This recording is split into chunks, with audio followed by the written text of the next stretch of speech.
In January, the U.S. added more than 500,000 jobs to the economy, dropping the unemployment rate to an historic low of 3.4% and raising the total number of jobs created under President Biden to more than 12 million, proving yet again that the economy performs far better when Democrats are in charge.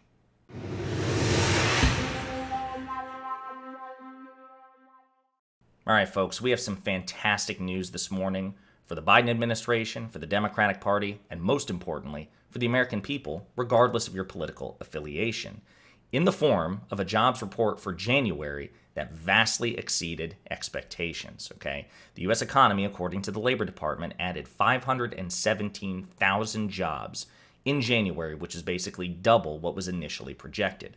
Now, before we dive in, this has been a reaffirming trend for the most part of the Biden administration since Joe Biden took office. Again, for the most part, in that the economy has exceeded expectations, especially with respect to job growth. And to kind of set the table, to provide some context, let's wind the clock back a bit.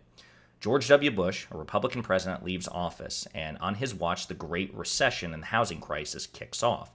That's what Barack Obama, a Democrat, inherits. And it takes 2 terms, but Barack Obama, on his watch, is able to resurrect the Bush economy that he'd inherited. And then he hands it off, an economy firing on all cylinders, to Republican President Donald Trump.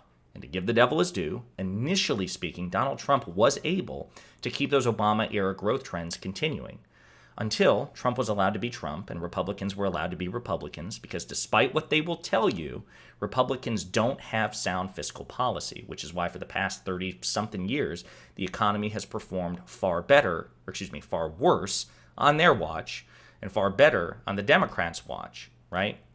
So Trump was allowed to start a disastrous trade war with China. He was allowed to add $2 trillion in tax cuts to the debt and, not increase revenue. He was allowed to mismanage COVID. That was a big one, right? So COVID mismanagement took an economy that was starting to stagger and then just dropped it, okay? And that's the economy that Joe Biden inherited in January 2021. So it's been a reaffirming trend of Democrats basically resurrect a bad Republican economy, pass it off to the next Republican, and then the Republican destroys it, and then the next Democrat has to come along and clean up the mess. We've talked about this again and again and again. So with respect to this particular report, right, we're talking about unemployment rate. When Joe Biden was inaugurated as president, he'd inherited an unemployment rate of, I think it was between 6 and 7%. So in 2 years, he was not only been able to get it back to where it was at its best under Donald Trump, which again, Trump had a lot of help from Obama, right? He'd inherited a great economy from Obama and continued some of those trends. But basically, Biden had to do a 180 on his economy. He had to stop it in free fall and claw back to where it was. And now it's better in terms of unemployment than it ever was under Donald Trump, 3.4%. According to the the Labor Department, it's the lowest level in over half a century. As a matter of fact, I think it's the lowest, to be precise, since President Nixon took office in 1969. So it's extraordinary, okay? Employers added jobs at an unexpectedly rapid pace, the latest sign of a hot labor market, despite aggressive moves by the Federal Reserve to cool it down. So as a reminder, the Federal Reserve is the agency which essentially regulates the economy. It's led by Jerome Powell. And they have been spiking interest rates to try to, basically break the fever of inflation. Because inflation, even though it is dropping and has been dropping, is still pretty high. I'll also remind everybody that inflation is not a leftist construct. It's not a Biden construct. Inflation is a global phenomenon. Other countries, which have been led by conservative leaders, like the UK, for example, 3 or 4 back-to-back conservative prime ministers, they're experiencing inflation even higher than ours. Much higher than ours, even though they are also an advanced economy. So anyway, the Fed has been trying to, create high interest rates in order to cool off inflation. I think the most recent inflation increase that they did was 0.5%. So they're starting to cool off how high they're increasing interest rates right now. They're starting to wind it down a bit. They're still increasing interest rates, just a little bit at a time, okay? But the unemployment numbers here, 517,000, is more than double what was initially projected by economists. Again, the report comes as the Fed continues to dial back its pace of interest rates while still increasing interest rates, so it's still increasing, but just a lower rate, to chill inflation. Fed Chair Jerome Powell acknowledged the progress on inflation, which is dropping in recent months, but noting that risks still lie ahead. And among them is wage growth, which is rising at a pace still too swift for the Fed's discomfort. So again, this can contribute somewhat to inflation, but also it's kind of cool that wage growth is increasing, right? In January, our average hourly earnings rose 0.3% or 4.4% over the previous year. So that means wages are growing under the Biden administration, which is also a good piece of data. So the data showed that unemployment in 2022 was even stronger than initially thought, with roughly 568,000 more jobs than previously reported. The update was part of the Labor Department's annual revisions. Okay, so that means 2022 was phenomenal. It exceeded expectations, and January 2023 has continued that trend. Now, having said all that, even though this is something that everybody should celebrate, the right and the left, Democrats and Republicans, we should all celebrate this because a good economy is good for everybody. Politically, right now, that's really bad news for Republicans because the sitting president is a Democrat, which means he's either going to get the blame or the credit for the health of the economy. If the economy's bad, even if it has nothing to do with anything Biden has done, he's going to get the blame for it. Likewise, if the economy's firing on all cylinders, even if Biden has nothing to do with it, he's going to get the credit for it. Now, in this particular case, we can look and see that policies under Democrats and under Biden have helped contribute to a very strong economy. The American Rescue Plan, the vaccine rollout, which allowed the economy to open back up much more swiftly, the CHIPS Act, which brought domestic manufacturing back to the country, the Inflation Reduction Act, et cetera, et cetera, et cetera. Many substantive policies which have contributed to a hot economy. So Biden does deserve quite a bit of the credit, and so do Democrats, especially since they've had to drag Republicans along for the most part. But as Aaron Rupar is noting here, it's time for my favorite morning pastime, watching Fox News pretend to be enthused about strong jobs reports under President Biden, because of course they don't want Biden to get any credit. They'd rather hurt Biden, they'd rather hurt Democrats politically, than celebrate the good news of a strong American economy. So let's take a look at what Fox and Friends, Brian Kilmeade and Ainsley Earhart have to say. Janice, meanwhile, some news. We have a Fox News alert. The January jobs report just released. The U.S. adding 517,000 jobs last month. That is much stronger than economists expected. They thought 185,000. Unemployment drops to 3.4. That's the lowest since 1969. Wow. Meanwhile, this story really pertains to our economy. This is Ford Motors missed sales expectations at the start of this year. Here to react, Janice.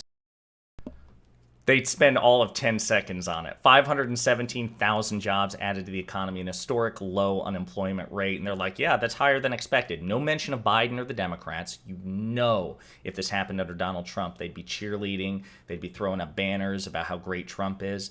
They completely sidestep of who to credit for this. Just give it like the most cursory coverage and then transition immediately. They pivot immediately to a particular company, Ford, missing sales expectations. Well, this really pertains to the economy, and they're going to make more of a big deal about a single, relatively minor, bad news story about a car company's sales, right? That's Fox News's shtick, okay? And as other people say, it's the same energy, and it's showing off this person dancing at a party while crying at the same time, pretending to wiping tears from her eyes. And as somebody else notes, and now to put this amazing jobs report into perspective, here's some really bad news about another thing for you to focus on instead. It's classic Fox News.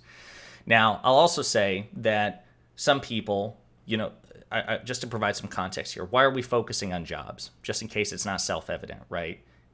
If you're not independently wealthy in this country, you probably need a job, right? So of all the economic metrics that you can look at towards whether or not an economy is strong or healthy, like conservatives very often look at stocks, even though average stock performance is generally higher under Democratic administrations. It's at least competitive enough, and certainly was under the Trump years, before it wasn't, that people will very often look at stocks. Man, the stock market's doing really well. That is the sign of a strong economy.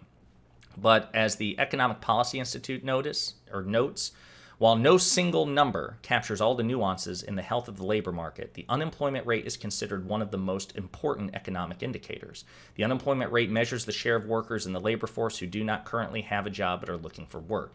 So if you have to point to one thing, it's not the stock market. It really should be the unemployment rate rather. That's a better indicator of a nation's economic health, because very few Americans, relatively speaking, own stocks, right? It's not representative of, working and middle class and low class families. It's typically towards the rich, right? And the rich are not reflective of the American economy. They are simply a part of it. Whereas jobs, well, lower class people have and need jobs. Middle class people have and need jobs. And yes, even the rich very often have and need jobs. So this is, again, a hell of an indicator under President Biden.